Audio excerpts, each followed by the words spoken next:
Demain, tout est possible. Tout est possible. Eh bien, les meilleurs grimpeurs sont sortis.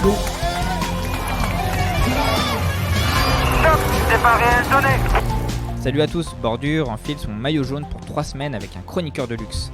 Victor Lafay, le grimpeur haut-savoyard de la Cofidis qui vit son premier Tour de France, nous fait partager ses envies, ses émotions et ses espoirs tout au long de cette grande boucle qu'il va passer avec le dossard 75 dans le dos. Ouais, journée galère aujourd'hui. Un peu galère, ouais. Ouais, je pensais que ça allait être pas si mal au final parce que ce matin, plutôt en début de course, j'ai réussi à aider Simon à prendre l'échappée. J'ai pu fermer des trous, j'ai pu le lancer 1 ou 2 fois. Et donc je m'étais dit, aujourd'hui finalement ça va être un peu mieux qu'hier. Et au final, non, pas du tout. Dès les premières pentes du télégraphe, j'ai senti que c'était vraiment dur et que j'allais avoir du mal à terminer dans les délais. Et en fait, ouais, j'arrivais vraiment pas à respirer. Du coup, y a rien qui s'oxygène. Puis j'ai des courbatures partout. J'ai vraiment des douleurs atroces de partout, hein, même pas que dans les jambes. Ça va jusque dans les pieds, j'en ai dans les épaules, le dos. Enfin bref, c'est pas l'éclate. Et du coup, ouais, c'était un peu comme les dernières étapes où vraiment un peu sauf qui peut et à fond, mais à un rythme de grand-mère. Donc, ouais, j'ai même un moment dans le Galibier Calais One qui m'a passé 3 km/h plus vite. Je pouvais même pas prendre la roue.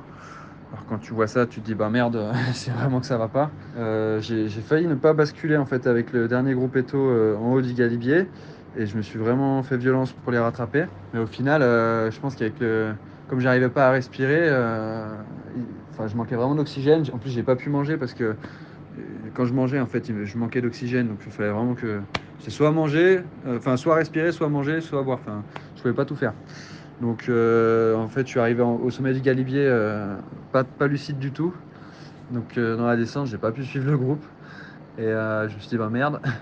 Et donc là je me suis retrouvé tout seul jusqu'au pied du Granon. Mais bon je me suis dit dans tous les cas voilà, tu donnes le maximum pour essayer de finir dans les délais. Puis tu verras une fois à l'arrivée quoi.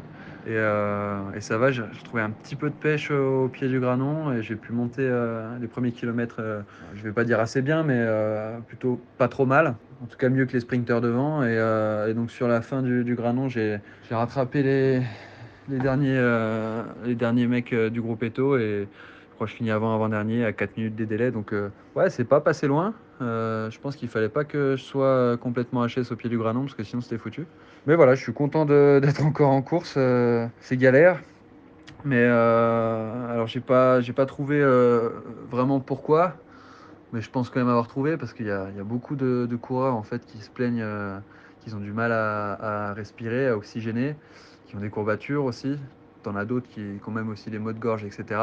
Mais tout le monde est négatif au test Covid. Donc alors est-ce que c'est un truc où on n'arrive pas à le trouver avec les antigéniques ou est-ce que c'est carrément autre chose? Mais dans tous les cas, il y a un truc qui traîne dans le peloton, je pense. Et ça explique la méforme de beaucoup de mecs. Par exemple, Oliver Nessen qui a abandonné aujourd'hui, voilà, il m'a dit qu'il avait tous les symptômes du Covid, mais qu'il était négatif à tous les tests qu'il faisait. Et moi, c'est pareil, je suis négatif à tous mes tests, et, comme un paquet de mecs. Donc voilà, je pense que, moi, je vois pas d'autre explication pour ne pas arriver à respirer comme ça, pour avoir des courbatures pareilles. Alors que j'étais en très bonne forme sur le Dauphiné, c'était il n'y a pas si longtemps, donc il n'y avait pas de raison que je sois pas en forme ici. Donc voilà. Bon demain, 14 juillet, Alpe d'Huez. Aujourd'hui je me suis vraiment accroché pour ça, je pensais à l'Alpe, je me suis dit quand même j'ai envie de le faire.